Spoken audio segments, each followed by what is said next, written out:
Story 1. I've always been fascinated with the paranormal, so it made perfect sense for me to become a ghost hunter. I nearly didn't follow my dreams when I discovered that none of my friends or family shared my passion. Not one to be bothered trying to join another group, I eventually decided to set out on my own.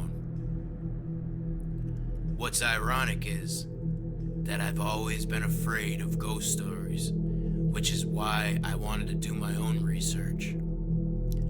I wanted to go about proving to myself that ghosts aren't real, but I had the proper equipment just in case. After many years of checking out several real haunted spots, I had only captured mostly questionable evidence. One night proved to be a turning point for me, where I discovered, to my horror, that ghosts, spirits, and the afterlife are indeed real. I heard about an abandoned building where a cult leader had ruled over his subjects like a ruthless messiah. Many of his subjects perished in a fire along with their leader in the old building, which was now condemned. I didn't receive any written permission to conduct my investigation, so I was a little nervous to begin with. When I set foot on that property that fateful night, a hunch that it was going to be more than I bargained for. I could hear a variety of different voices and sounds, capturing most of them via EVP recorder and with my video camera. Using my most reliable EDC flashlight to navigate the unsafe building, I moved from room to room, recording anything strange. Once I made it to what appeared to be a meeting room, I froze in my tracks as I sensed a presence via electromagnetic frequencies. I held out my EVP recorder and asked out loud, "Is there anyone here with me tonight?" At first there was no response, but then I saw a light like a swirling mist flittering down from a hole in the roof. Thinking that the light was coming off a street light, I started walking over to check it out, but soon stopped. Something was beginning to form in the mist, like a large man in white robes, with his hand outstretched. Being a Christian, I became excited, thinking that Jesus was appearing before me, but something told me no. I felt something root me to the spot. Then suddenly, the figure pointed to me and began to boom in an evil voice. He said, "Join us, sinner." Then I heard disembodied laughter coming from all corners of the room.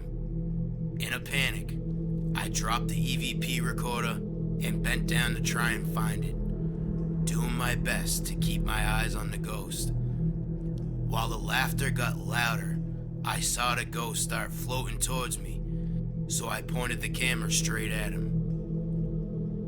His face contorted into a malicious sneer, and he pointed his finger at me again, then yelled, "Sinner!"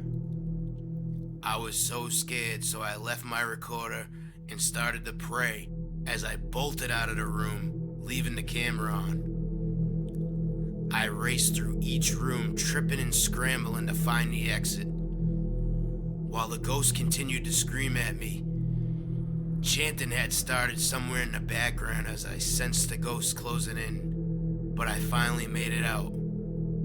I was convinced that I'd been touched by the devil, so I destroyed all the evidence from that night and swore on the Bible never to hunt ghosts again. Story number 2. I've always had a deep love for nature and the outdoors, so I was thrilled when we moved to the country. My husband Ron had inherited the property after his grandmother passed away several months earlier. The property sat on over 10 acres, with at least 3 acres covered in thick brush and a dense forest. We thought it was odd when his parents declined our invitation to the housewarming party, saying they were sick.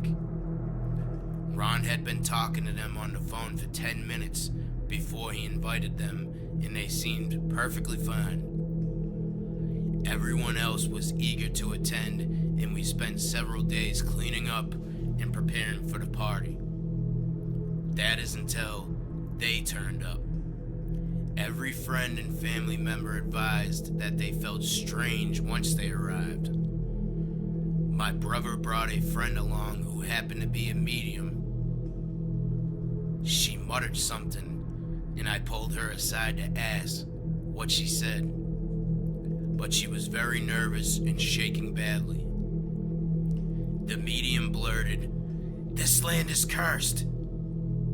I was shocked when she advised both of us to sell the property and take whatever price was offered. Then she begged my brother to take her home, and they were soon followed by our other guests, who were all freaked. Ron and I stood in the kitchen looking at all the food and laughing at the medium's absurd statement. We had never felt anything creepy, and we wondered if it was an elaborate hoax to get us to sell at a cheap price. It wasn't until 2 days later, when I was taking our 2 corgis for a walk, when my hair on my neck prickled. I was surprised when both dogs started growling before racing all the way back to the house, leaving me alone. Something told me to keep going, even though I was shaking with fear. And then I saw a headstone under some bushes.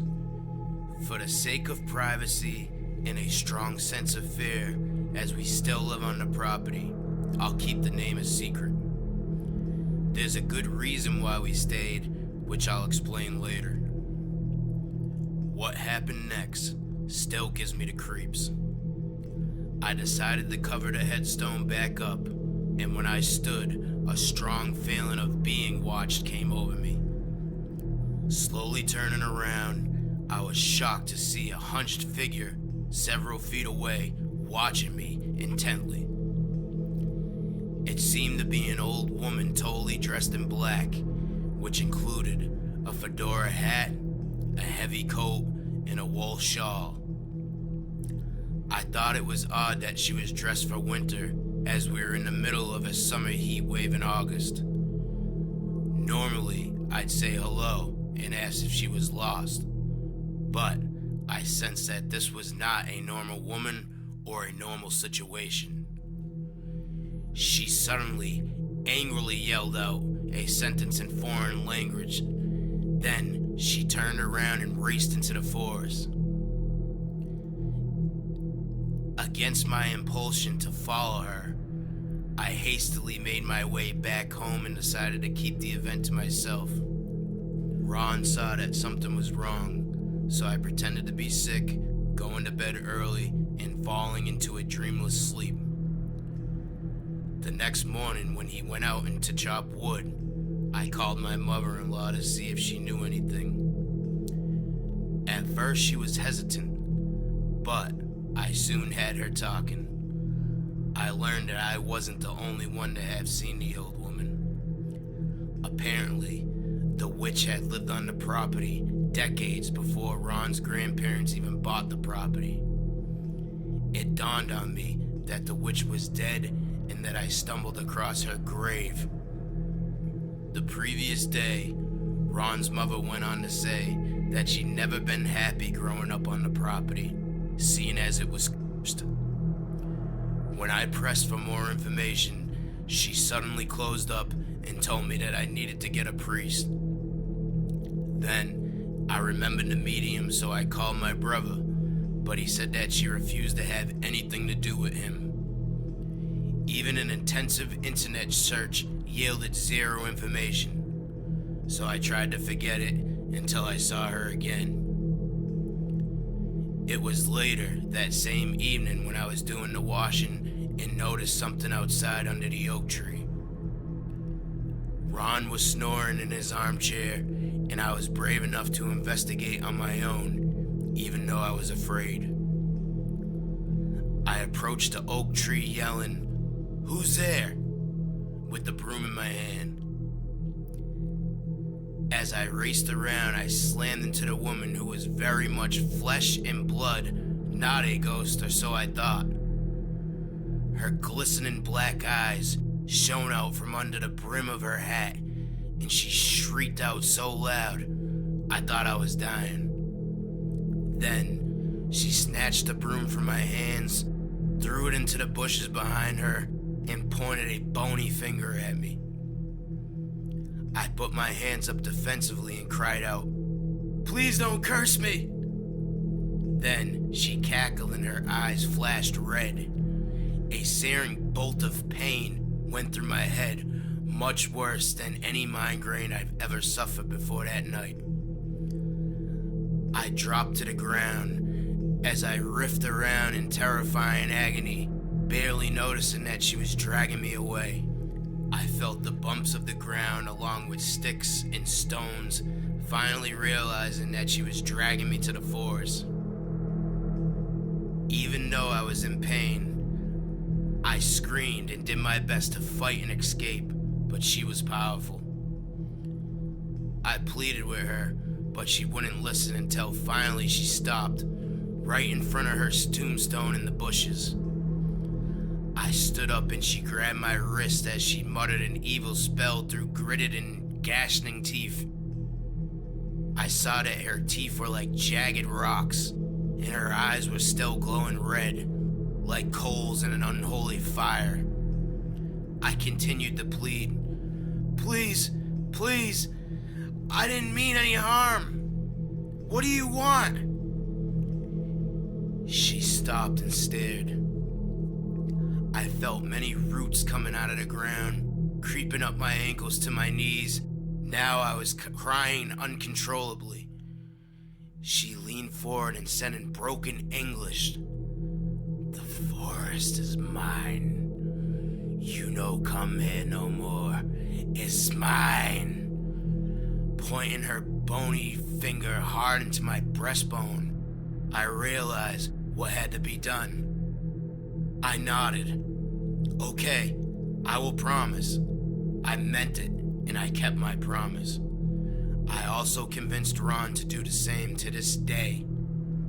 The curse is like a coiled snake waiting for anyone to step foot in the forest where the witch resides, waiting to drag any trespasser into the underworld.